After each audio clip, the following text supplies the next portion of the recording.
Yeah. Right? Yep, we're good to go. Yeah, we're good to go. Yep. Right. We'll reconvene this meeting. I'll go back to ward forum. So on the run sheet, it just goes straight into presentations. Is that right, Janisa? We just don't have Monique here. Has anyone heard from her or? Have we got any apologies? Monique. That's right. Monique and the mayor, I think. Yep. Okay. We've got Rachel here at any rate, haven't we? So that stands in. All right. So we don't need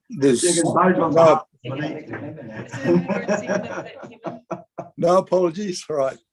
Okay, we'll go straight into presentations. And is that we don't have any ward forums? I'm sorry, Kevin. We just need a mover and a seconder to accept the apologies from Monique and the mayor. Okay. John. I'll move. Thank you. Grant, seconded. Yep. All those in favour, please say aye. Case carried. Right? Got it. So where do we go straight into presentations? Ward forums, do we go into the forum or not? So we don't have anyone here to present in public forum. So if you wanted to make any resolutions or recommendations, that comes under recommendations to council/committee, which is at the end after workshop. Right, we do that at the end then. Yep. Okay. Right. So we'll run through the presentations, and that was on the run sheet. It's got Don Brash. We've got Tourism Bay of Plenty first, just to receive that presentation. Oh, yep. Righto. I'll move to receive that. Thank you. Okay. And then coming out of that, was there? Just Do we need to acknowledge anything in public forum? I will do that at the end. Yeah. I'm just sorry, the seconder for that Tourism Bay of Plenty. Kevin. What did Grant say? You just seconded the receipt of the Tourism Bay of Plenty report. Yeah. Okay. Righto. Right, we move on to the next one. Yep. And that's Don Brash. Has anyone got any thing to say about that? Because Don Brash was asked to speak because of the amount of emails that we've had. Oh, I had probably 150, and I guess the other councillors had the same. So, and I went to that meeting at the Mountain. There was 600 people there, I think there were. So, you know, it's quite it's an issue for us all. So they just got Don Brash in to give us an overall view of his presentation. So I'd move that. I was just wondering, Kevin. Yep. We did get that lady in the audience who wanted to move the motion, but do we need to acknowledge that in minutes? Yes, she did. That was Bernice. She wanted to.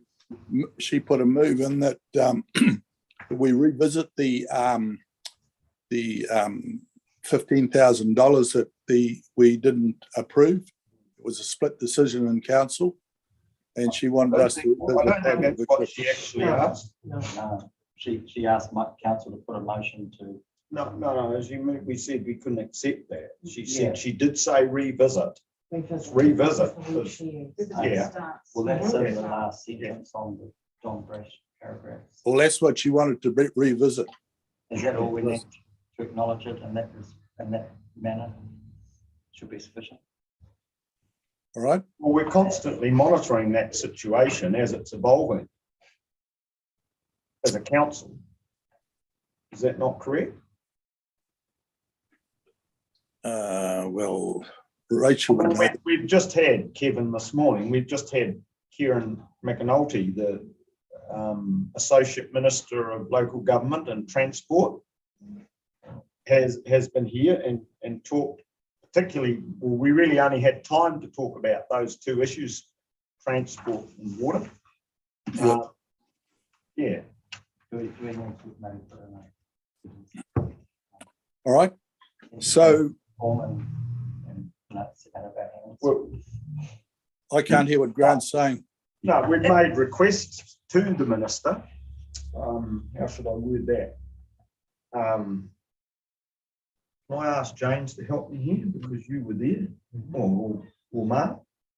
Basically, we were asking him for the government to step up to the mark in terms of making better explanations about their program, their rationale and so forth in regard to Three Waters. But what she actually asked for, Bernice asked for, and I questioned her on that, was whether she wanted us to revisit the $15,000 that was put in. I see Rachel shaking her head, but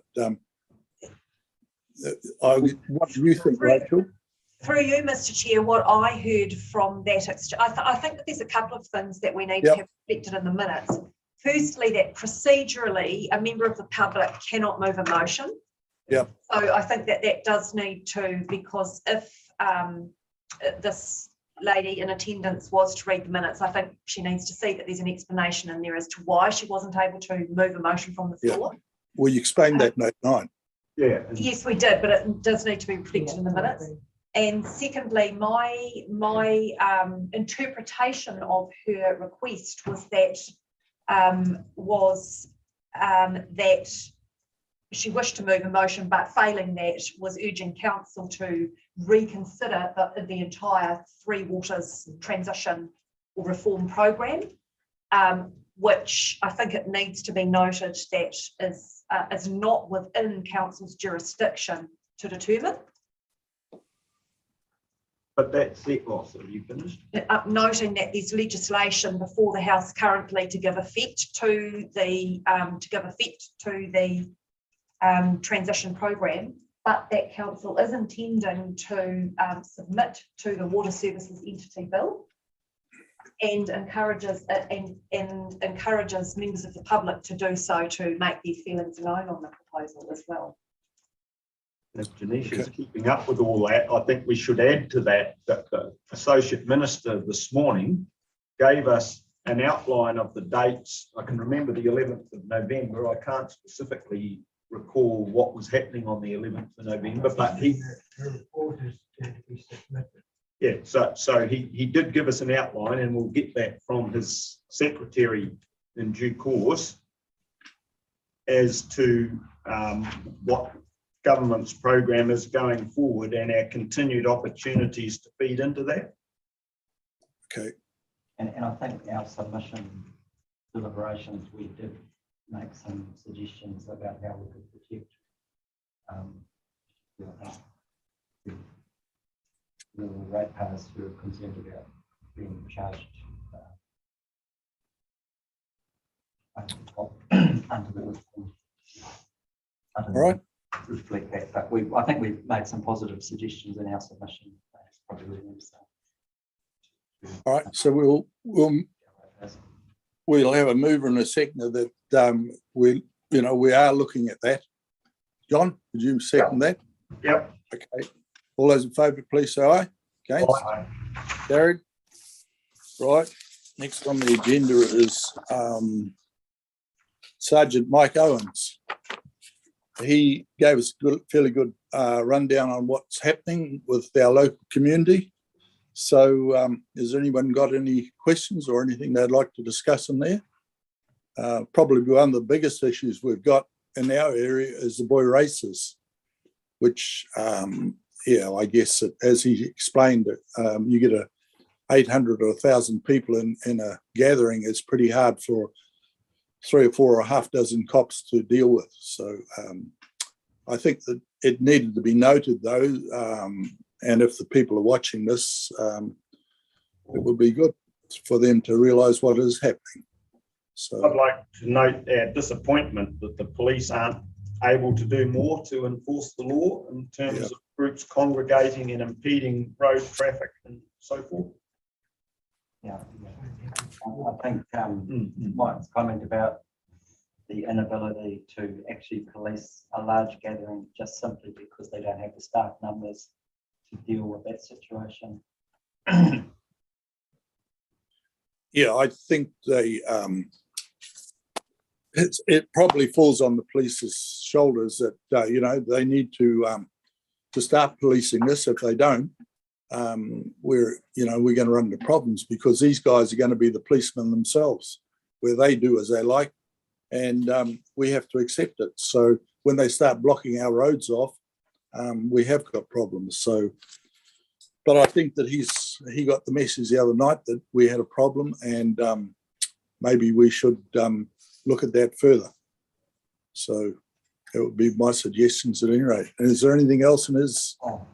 Well, I mean, I don't know whether it's relevant to this point, but I'd still like to know how staff are getting on following the outcome of the Performance and Monitoring Committee addressing this issue some months ago in terms of changes, both of road layout at Pongakawa Station Road and in terms of fence movements to restrict their access. Yeah, Because that's a simple thing that I still believe could address a fair chunk of the problem. There was a social media post or even a newspaper post about boy races somewhere else recently. Oh, that guy that took a shotgun out and fired shots in the air. Oh, the Taranaki one. Yeah. He only had 200. They showed a picture of the intersection, and it made me think we had talked about intersection design, and these intersections are big, wide roundabouts, almost without a roundabout. But if you were to narrow up the tar sealed area and actually make them a T intersection, obviously the traffic doesn't flow as well. But That's exactly what used to be at Pongakawa Station Road 30 or 35 years ago, Mr. Marsh. Yeah, it's not only that, it's you come down the end of Maketu-Te Road, it's the Ponko School Road, it's every road has got dirty, great big black marks getting all around them at the moment. And but as they say, if we take them from that road, they're just going to go somewhere else. And we say, oh, well, we don't want it in our district. But and that meeting at Pongakawa, those girls spoke about that. And we had Wayne Hunter from Tauranga, Sergeant, head of the road transport police. And he spoke and he said, well, he thought that if it was shifted, it would go somewhere else. But they're doing it everywhere at the moment. So I guess it's up to the police to police it, to try and to solve this problem. Really and truly, if we put road barriers up there, they're only going to come down the road here further and do exactly the same thing. So we had them around the Ponko Hall the other night doing wheelies. So, you know. But maybe those ladies that came to our previous ward forum in Pongakawa, you know, their mental health and their whole lifestyle was affected by that particular intersection. In fact, they live right beside that intersection. So maybe there might be a case to look at specific intersections if there is significant human distress in the vicinity. And even if you move to another intersection, maybe a less problematic intersection. True, but that's why the large areas of land around that intersection, as well as the large tar seal platform, are the two biggest issues. It's hard to do much about the tar seal platform, but if we can do something about the large grass areas that they can park on and shine their lights into the intersection and all those things, would go some way to reducing the desirability of that location. Well, I believe the other night at that intersection, it was completely, they blocked the road off completely, and until about 3 o'clock in the morning, no one could get through. And I believe that someone got out, one of the deer stalkers came home and got a rifle out and moved them. So, you know, that's what it's coming to. So I guess it has to be addressed somewhere before something goes wrong. The intersection is Pongakawa Station Road, Old Coach Road. Old Coach Road, yes, it is. Okay, I think we've had probably enough discussion on that. Could we just touch on the Carver drinking one though?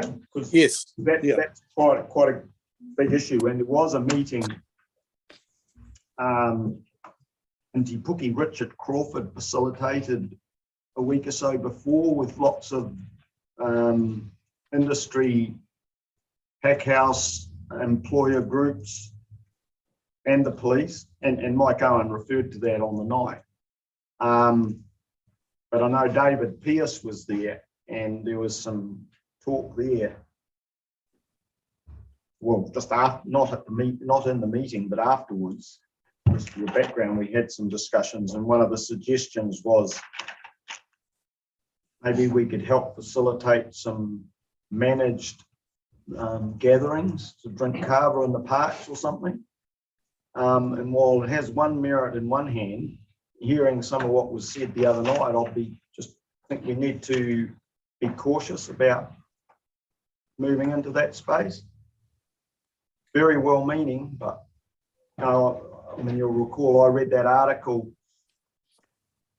that Graham Dyer wrote, that he talked about one of his workers having gone back to Vanuatu and got on the kava and died. And so we just need to be really careful about, get some appropriate advice. Yeah, well, I don't know too much about kava. I honestly don't. Join the club. And I honestly don't even know what it's made of. So maybe one of the other guys in MIU people, the girls might know, but yeah, I don't know how dangerous it is. Yeah, it's the root of a plant, and when it's drunk, it almost gives you a high. It's a fermented. It's probably the fermentation process that's the dangerous bit, I would imagine. Do they get that that material around here, or do they bring it in, or what? No, we've got 4 shops that have started selling it now. But Kevin's Yeah, asking, where do they get Where does it come from? to make the kava? These are all Asian food supplies.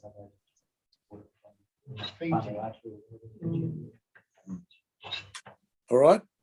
So I think, can we, I know Richard's meetings, I think Alison Curtis has been involved with those, and legally there's not a lot we can do to prevent the sale of the kava, but is there any possible bylaw consideration in this regard? If it's No, not at this stage. I would suggest we need to go a lot further into this before we get to a bylaw, because if you want a bylaw, we've got to have some practical means of enforcing it. Is that right? Well, we got a liquor ban in Te Puke, right? I was probably the instigator of that many years ago, and it started in a certain area. Now we've got it out. Well, this is not part of a liquor ban, is it? It's as Janice just said, it's a plant. So I don't know what the hell we can do about it. I think at this stage, I'm not suggesting there's anything we can do much, except I think at this stage we probably want to put a comment. I would suggest we put a comment along the lines that we continue to monitor the kava drinking situation and I don't know what the word is, the results of that in Te Puke. And yeah, probably just leave it like that. Keep a watching group and see how it goes. Yes. All right. Can I raise one more thing on this? It may be a little bit, but similar is the people that live under the tree out the back of the library in Te Puke, they Well, we'll be getting a wet hide at the moment. one of the guys dragged all the rubbish out. They're obviously not very good at periodically removing their rubbish, and it builds up to the point where they just have to do something. And this fellow called Phil, who's well known to the police, started dragging all the rubbish. He had a little swimming pool around about the size of his table, and it was full of all these aluminium cans and rubbish and old pillows and old bags and polystyrene. And he started dragging it along the alley towards Still Shop, and he started putting it in the cardboard recycle bin. And so Brad from Still Shop rang the police, and Ramaka came down and had a word with Bill. And Bill, who's well known in Te Puke because he walks up and down the street swearing and yelling at people, and but he's not significantly mentally ill to be retained in the facilities. It's not that bad, but so he took off and left all his rubbish in the alley between the hall and the building next door. And I had a good word with Ramaka, and I said, look, these guys can buy a single serve high alcohol content 500ml beer cans from the liquor suppliers. And I said, look, I'll get you one. And I just looked in the bag of rubbish we were sitting beside. And the first one I picked up, they put little letters on the bottom of the cans. This is Dougal's asks them, the liquor stores, if they want to sell a single serve, they have to identify it with a little mark on the bottom of the can to show where they bought it from. And I asked Super Liquor if he did it, and he said, no, we don't do it. Dougal doesn't want us to do it. And yet these other liquor stores are clearly still selling single serve alcohol cans to these people, particularly these people that are living under the tree. And I asked Ramika, what do you think? Are you happy? Do you think they should be selling single serve cans to people? And he said, no, I don't think that's a good idea. So I'm just wondering, can we maybe request Dougal to go and talk to the other liquor stores and maybe ask them not to sell the single serve cans as well? I know Super Liquor have voluntarily gone along with Dougal. They just won't sell them, but clearly the other ones, when we know they're different style of owners, are quite happy to. So I don't know. But there's a number of different liquor stores in the Puke. How many outlets are there? You know, it's. But Dougal's got a close relationship with all of these guys. You know, he says and generally they're very well behaved. They listen to him. They abide by his rules. But it seems the single serve thing, and we didn't go to the point of putting it in the bylaw, and it tends to be just a guideline thing that Dougal tries to encourage. But what? Mr. Chair, can I suggest? Yes. So we do have a voluntary Te Puke licensing accord, and that is what our liquor licensing inspector has been progressing with off licenses in Te Puke. It is voluntary. I'm happy for there to be a minute action sheet that emerges from this meeting to explain to our liquor licensing inspector the context of this conversation, and that perhaps he needs to revisit local off licenses beyond Te Puke Super Liquor, who appear not to be aligning with the accord. His powers in this regard are only persuasion. We have no punitive powers, but we can certainly encourage them and give the context of the problems that it is creating for this one individual and business owners. I think that would be a really good thing to do. Okay, well, can someone have a mover for that then?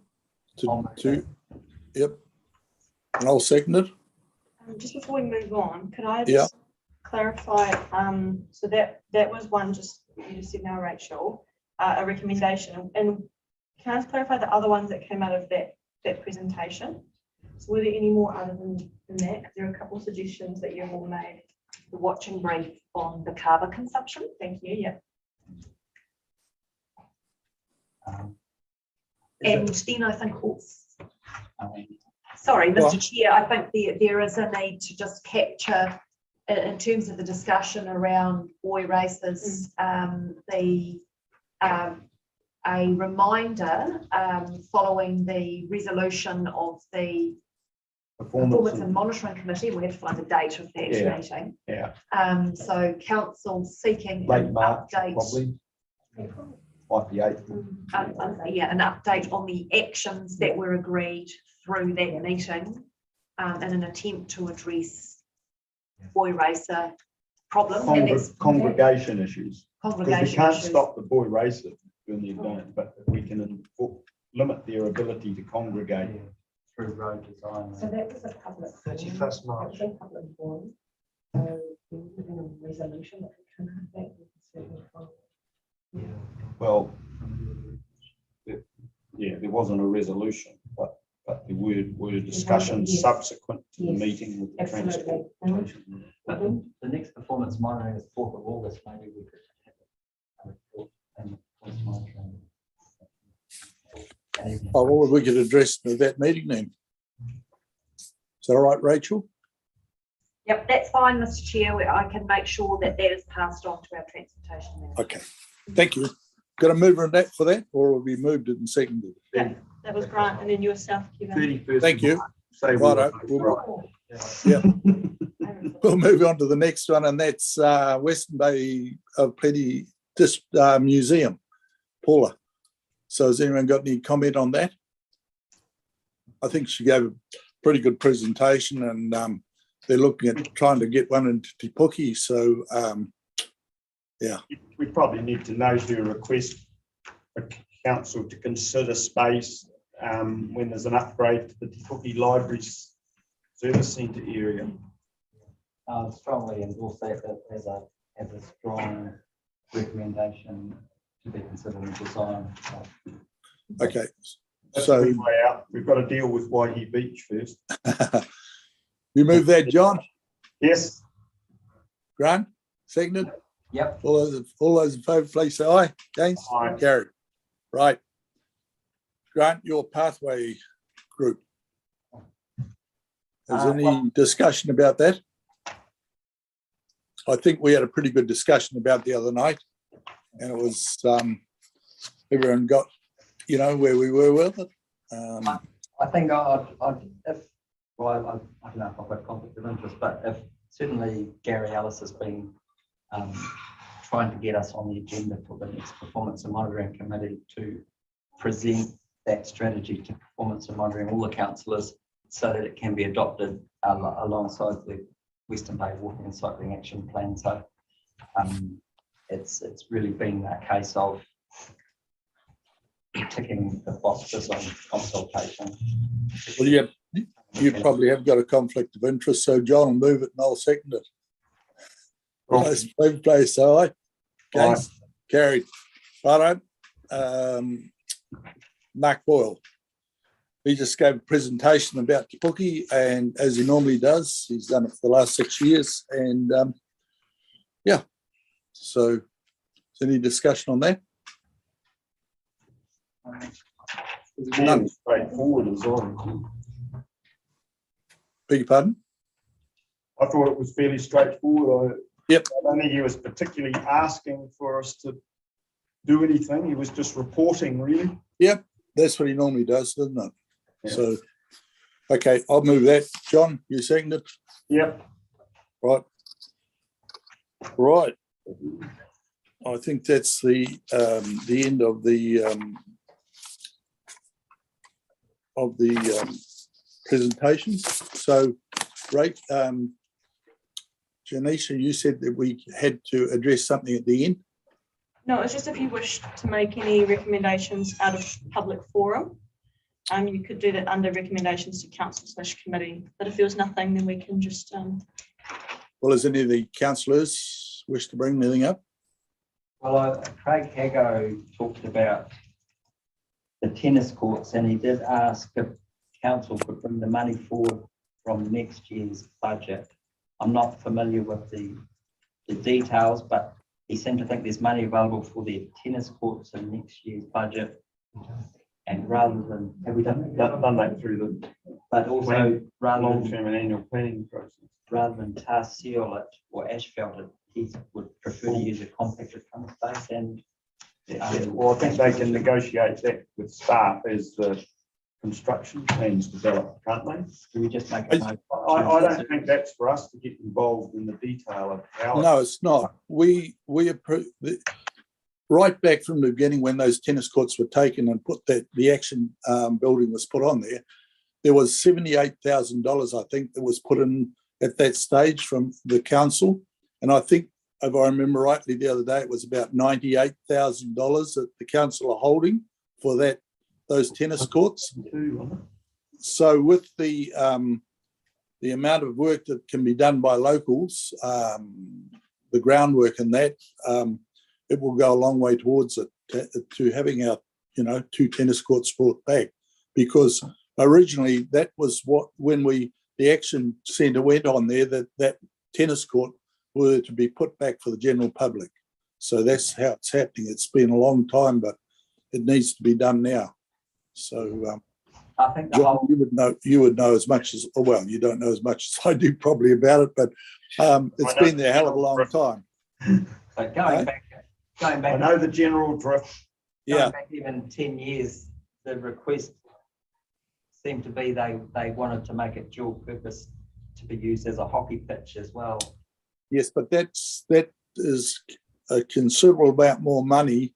So at this stage, they said that they would be happy with putting the 2 tennis courts back there, and then we can add on to it at some stage later. So that's what they want to do at the moment. And shifting that, the building for the heritage building where it is now, that's where the tennis courts, they want to put them. So But that, the moving of the heritage building's already been approved. yes, it has. Yep. Okay. Someone move that. I'll move it. Oh, Don will second it. yeah, thank All you. those in favour, please say aye. Against? Keep up with that, Janisha. Gary. Who was it again?